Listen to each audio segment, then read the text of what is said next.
Writing is horribly complicated. It is quite common for writing practitioners to hear such complaints from students, colleagues, or indeed anyone else who engages in writing longer texts. When writing ourselves, we might even join in this complaint when things are not going as well as we think they should. But even in our better moments, as writing practitioners and researchers, we will always agree that writing is, at least, complex. Its complexity is reflected in the many different perspectives on writing, as a process, as a product, as social interaction, as a form of self-expression. These perspectives are almost as numerous as the disciplines that produce research into writing. For writing practitioners, these manifold approaches can represent an embarrassment of riches. They offer us many valuable insights into the phenomenon we are teaching. But at the same time, they also create a number of challenges. The first challenge is the sheer quantity of relevant research that is available. Researchers who develop their expertise in a specific area can dedicate the majority of their time and energy to keep abreast of new developments in their field. For writing practitioners who dedicate a significant amount of time to teaching, even keeping up to date in a single area of research can be a struggle. How could they maintain an overview of insights from different fields, even if this could benefit their understanding of writing and thus their teaching? Beyond the sheer quantity of relevant research, the variety of concepts and terminology used in different disciplines is a challenge. Not being familiar with these makes it much harder to read relevant literature and to understand and connect ideas from it. Writing practitioners rooted in different disciplines, using different terminology, might also struggle more to communicate with each other. In our work, we try to address these problems by creating a new model of the writing process. Unlike previous models, our work does not disseminate new and original insights. Instead, our model aims at making existing insights from multiple disciplines accessible to writing practitioners. The model does this by synthesizing the insights gained in different fields into a coherent, comprehensive overview of writing as the decision-making process through which writers communicate with others around them. In contrast to mainly research-oriented work, our teaching-focused model emphasises the way in which different aspects of writing are integrated into an overall framework. It also tries to use terminology that is familiar to writing teachers and writers where possible. Sometimes it is unavoidable that this approach means we have to sacrifice some of the subtleties and nuances from the literature. As an evidence-based model, it is important to us, however, that our representation remains closely informed by current research and can act as a gateway to original publications. Our model should help writing practitioners, and perhaps researchers as well, to focus on some dimensions of the writing task without forgetting that these dimensions belong to a complex system. Doing this in a paper-based 2D diagram would have been impossible. Using a digital interactive format, on the other hand, we can create different levels that allow those who use the model to see an uncluttered overview of the way in which the different components interact. If they would like to find out more about a specific aspect, they can zoom in or click on an individual icon to reveal further detail. We hope that such an evidence-based, teaching-focused and visual model of writing can address the challenges we mentioned before.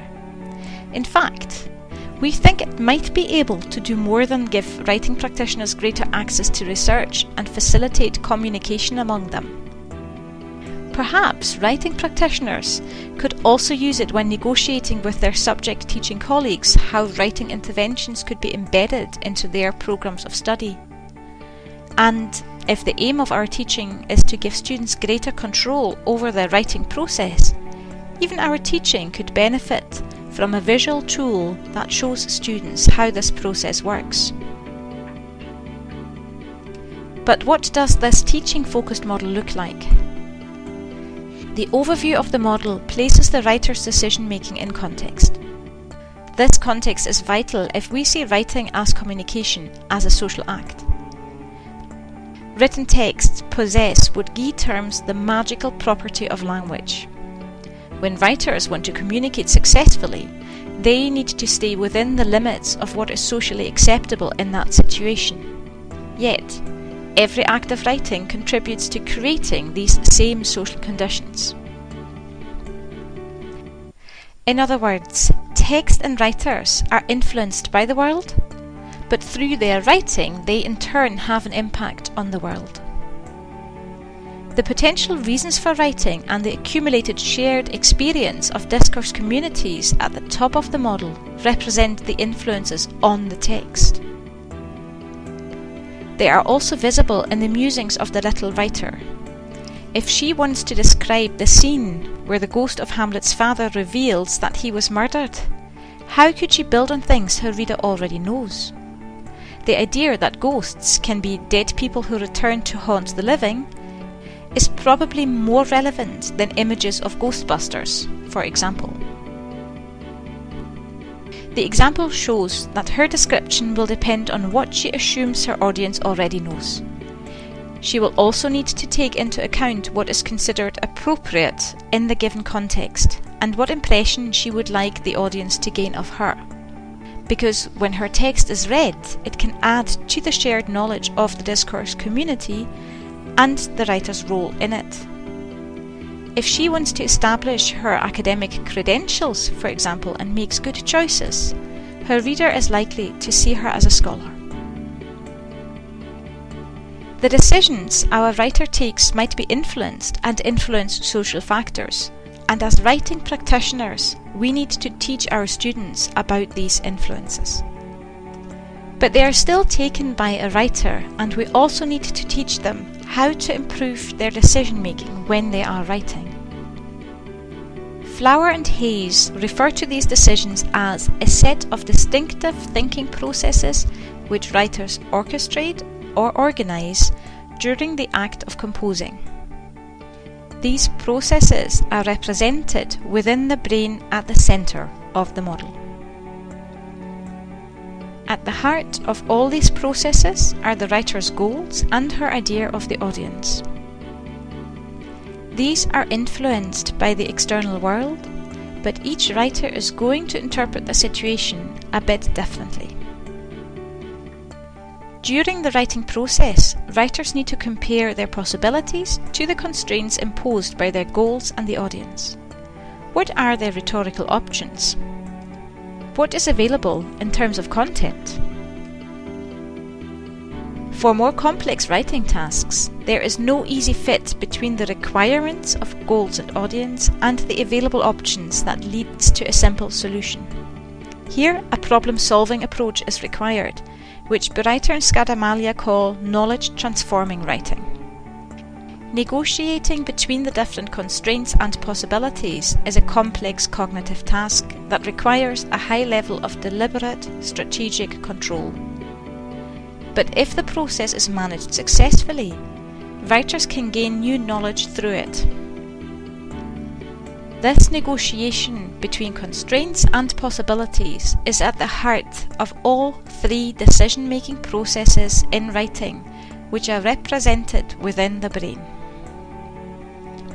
The first of these processes is planning. The result of the planning process is a high-level plan, but this could be anything from a pre-linguistic initial idea to a more detailed set of notes. If writers take notes on their plans, they are technically writing, but their plan is produced mainly for themselves. Drafting, the second process, is concerned with putting ideas into visible language that might become part of the text. Not everything written down initially will remain in the text though, and the decision about what remains unchanged and where changes are necessary is made in the third process, revising. When writers revise what they have written, they start with the specific textual options they have chosen and then compare them to what they need to achieve their goals and to communicate better with their audience. To show this different point of departure, the writers in Scardamalia's process is reversed in revising. It can be assumed that any act of writing starts with at least some form of rudimentary planning, but once this is underway, writers will switch regularly between the different processes. This shifting needs to be coordinated, and different researchers have used many different terms for this. In the model, we call the part that is responsible for our coordination the control room.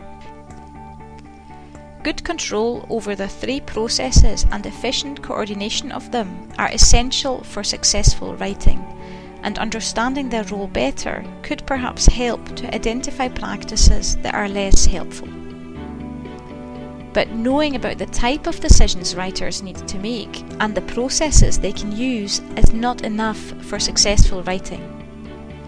Writers' decision making can also suffer when it is not informed by relevant skills and knowledge. This is why we have added skills and knowledge to each process. If a writer does not know anything about the audience's ability to process information, for example, it is unlikely she will be able to select what information will be necessary for her audience or in which order they will find it easiest to follow her argument. This short outline of the rationale behind our work and the model we have created can only touch on the surface. More detailed information can be found on the website, and we're looking forward to discussing the potential use of it in much more detail in Antwerp.